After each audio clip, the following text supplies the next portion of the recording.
criminal offensive side eye.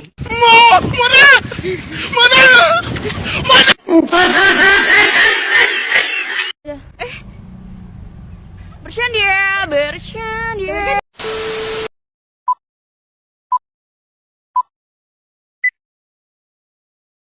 Assalamualaikum warahmatullahi wabarakatuh. Perkenalkan, nama saya Fauzia Amelia. Saya dari Prodi PGSD semester 3A.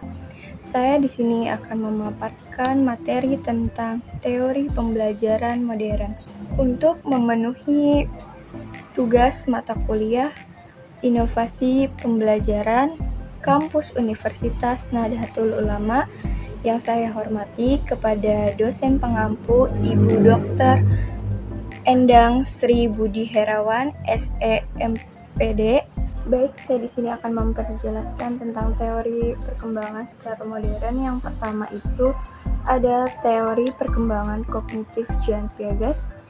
Jean Piaget itu menunjukkan bahwa kecerdasan berubah seiring dengan pertumbuhan anak. Perkembangan kognitif seorang anak bukan hanya tentang memperoleh pengetahuan, anak juga harus mengembangkan atau membangun mental. Tahapan perkembangan kognitif anak dalam teori Piaget. Pertama, tahap sensori motor usia 18 sampai 24 bulan. Tahap sensori motor adalah bayi mengembangkan pemahaman tentang dunia melalui koordinasi pengalaman sensorik, melihat, mendengar, dengan tindakan motorik, menggapai, menyentuh. Yang kedua, tahap praoperasional usia 2-7 tahun. Tahap ini dimulai sekitar 2 tahun dan berlangsung hingga kira-kira 7 tahun. Selama periode ini, anak berpikir pada tingkat simbolik, tapi belum menggunakan operasi kognitif. Artinya, anak tidak bisa menggunakan logika atau menggabungkan atau memisahkan ide atau pikiran. Yang ketiga, tahap operasional konkret usia dari 7-11 tahun. Anak mulai menunjukkan kemampuan konservasi, jumlah, luas, volume, orientasi.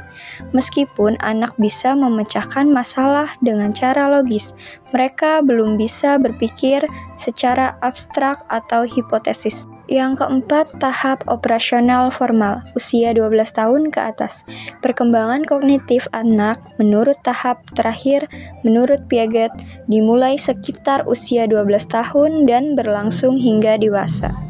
Selanjutnya itu ada teori belajar Van Glaserveld, yaitu pengetahuan adalah secara aktif diterima orang melalui indera atau melalui komunikasi atau pengalaman. Nah, selanjutnya teori belajar Brunner.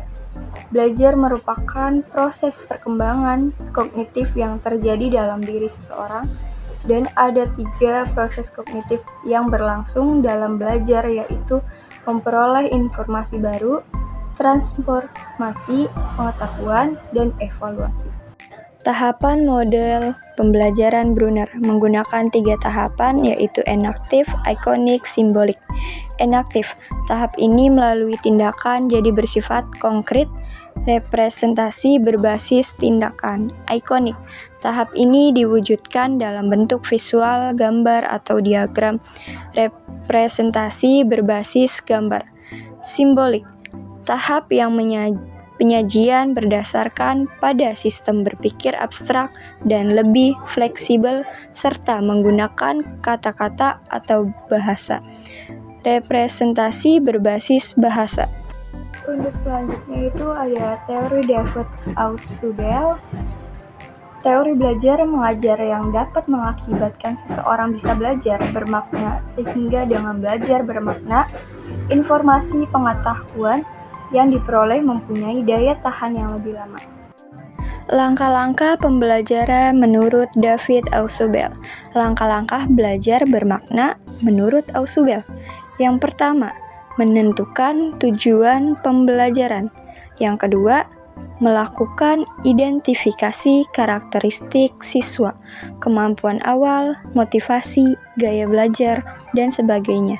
Yang ketiga, memilih materi pelajaran sesuai dengan karakteristik siswa, mengaturnya, dan bentuk konsep-konsep inti.